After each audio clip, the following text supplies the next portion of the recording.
Dans un tout autre registre de l'actualité, au ministère en charge de l'énergie, l'heure est à la revue des projets et programmes du développement de l'année 2024.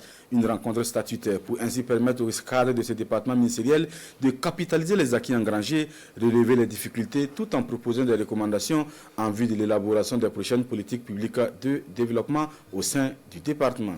On en sait davantage avec Bernard Combelem et Mariama Tamboura. La session réunit les agents du ministère de l'Énergie, des Mines et des Carrières, ainsi que les partenaires techniques et financiers.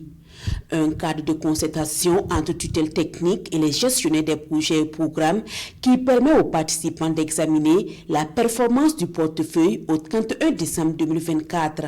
Nous avons au total 14 projets et programmes de développement, dont 9 sont en exécution, 4 sont en phase de démarrage et 1 est en clôture.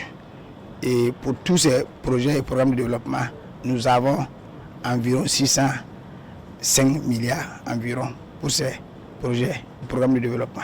Pour cette revue des projets et programmes, l'objectif est d'optimiser la gestion des ressources, d'accélérer l'exécution des projets et d'assurer une meilleure coordination entre les différentes parties prenantes. Les difficultés rencontrées par les projets et programmes, il y a la situation sécuritaire qui empêche en tout cas, qui est un frein en tout cas à la mise en œuvre de ces projets.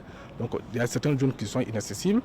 Donc vous savez aussi qu'il y a certains partenaires qui à un certain moment qui ont en tout cas empêché, en tout cas bloqué les opérations. Donc ce sont ces ensembles aussi qui sont aussi des difficultés en tout cas dans la mise en œuvre. On peut citer aussi le Covid-19 qui était aussi un frein, entraînant en tout cas des surcoûts sur les équipements, en tout cas pour ces projets et programmes. Il est attendu à l'issue de la session la formulation de recommandations stratégiques pour la résolution des difficultés rencontrées dans l'exécution des projets et programmes.